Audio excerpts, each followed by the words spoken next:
بسم اللہ الرحمن الرحیم انا فتحنا لک فتحا مبینا پارہ 26 سورۃ الفتح رکوع 1 آیت نمبر 1۔ سورۃ الفتح مدنی صورت ہے،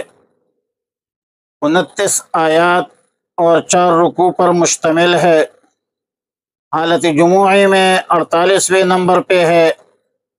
اور حالت نزولی میں 111ویں نمبر پہ ہے۔ نزلت بعد سورۃ الجمعہ وقبل سورۃ المائدہ۔ ربط، مناسبت اور وجہ تسمیہ اظہر ہے۔ امام احمد علی لاہوری رحمۃ اللہ علیہ موضوع صورت بیان فرماتے ہیں کہ بشارت فتح اسلام مع شرائط فتح۔ جمہور صحابہ کرام رضوان اللہ تعالی علیہم اجمعین، تابعین اعظام، ائمہ تفسیر رحمہم اللہ تعالی کے نزدیک سورہ فتح سن 6 ہجری میں نازل ہوئی تھی، جب رسول اللہ صلی اللہ علیہ وسلم صحابہ کرام کے ساتھ عمرہ کے ارادہ سے مکہ مکرمہ تشریف لے گئے۔ حرم پاک کے قریب حدیبیہ کے مقام پر پہنچ کر قیام فرمایا، مگر قریش نے مکہ مکرمہ میں داخل ہونے سے منع کیا۔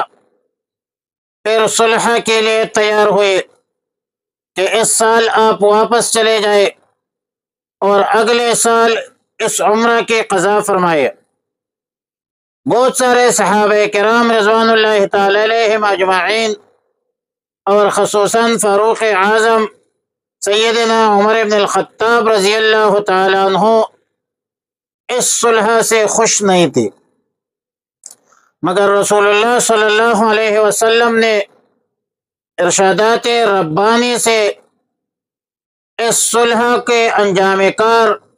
مسلمانوں کے لیے کامیابی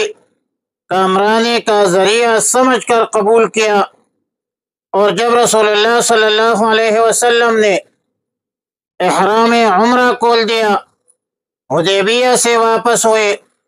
تو راستے میں یہ صورت نازل ہوئی تھی جس میں رسول اللہ صلی اللہ علیہ وسلم کے خواب کو سچا ہی قرار دیا اور فرمایا کہ یہ ضرور واقع ہوگی، لیکن اس کا وقت اور وہ معلوم نہیں تھا۔ حقیقت تو یہ ہے کہ صلح حدیبیہ کو فتح مبین قرار دیا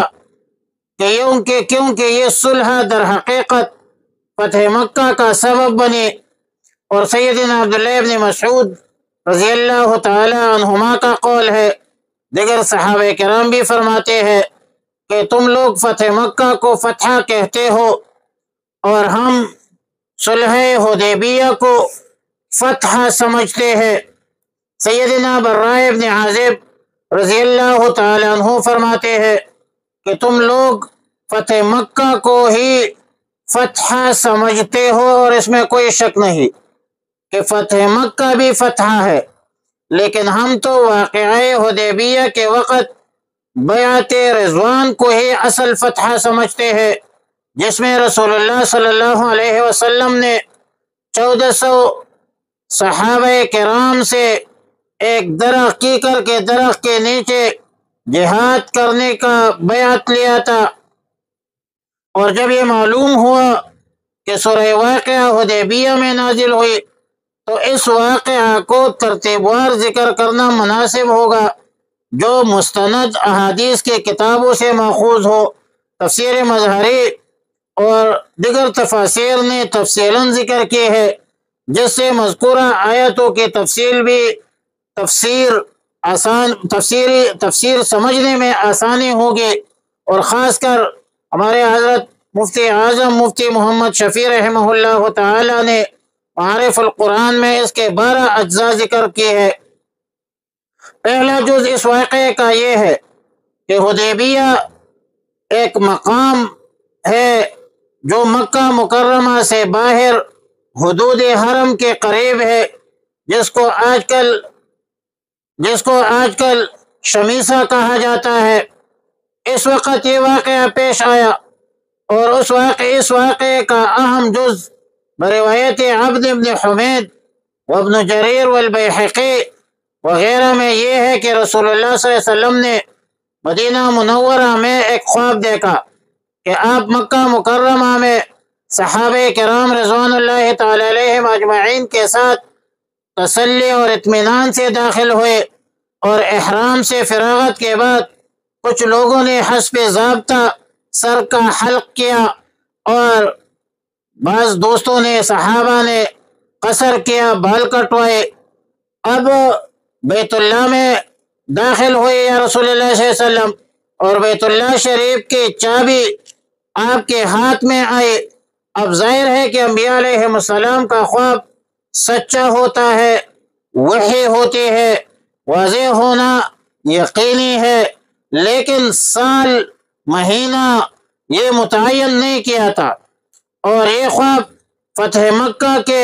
واقعہ پر پورا ہونے والا تھا۔ جب رسول اللہ صلی اللہ علیہ وسلم نے صحابہ کرام کو خواب سنایا، اور وہ سب کے سب مکہ مکرمہ جانے اور بیت اللہ کے طواف کرنے کے مشتاق تھے، اور فوراً ہی ظاہر ہے کہ بیت اللہ ہے، بیت اللہ کی عشق و محبت تو مسلمان کی شان ہے، فوراً ہی تیاری شروع کر دی۔ جب صحابہ کرام کا مجمع تیار ہوا تو رسول اللہ صلی اللہ علیہ وسلم نے بھی ارادہ فرمایا، کیونکہ خواب میں کوئی خاص سال مہینہ دن متعین تو نہیں تھے، تو احتمال یہ بھی تھا کہ یہ جو ہے مقصد، ابھی یہ مقصد حاصل ہو جائے۔ اضافی بیان القرآن بحوالے روح المعانی۔ دوسرا جز یہ ہے کہ ابن سعد کی روایت میں ہے کہ جب رسول اللہ صلی اللہ علیہ وسلم اور صحابہ کرام نے عمرہ کا ارادہ فرمایا تو رسول اللہ صلی اللہ علیہ وسلم کو یہ خطرہ سامنے آیا کہ قریش مکہ ممکن ہے کہ ہمیں عمرہ کرنے سے روکے،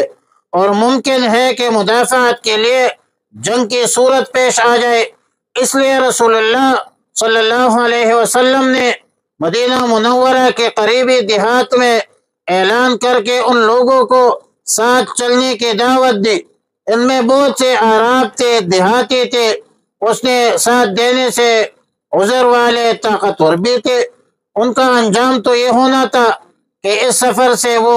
زندہ واپس نہیں لوٹیں گے۔ وعلیٰ کل حال اس کے 12 اجزاء ہیں، 2 اجزاء ہم نے ذکر کی، اور انشاءاللہ کل تیسرا جو ذکر کریں گے۔ وآخر دعوانا ان الحمد للہ رب العالمین۔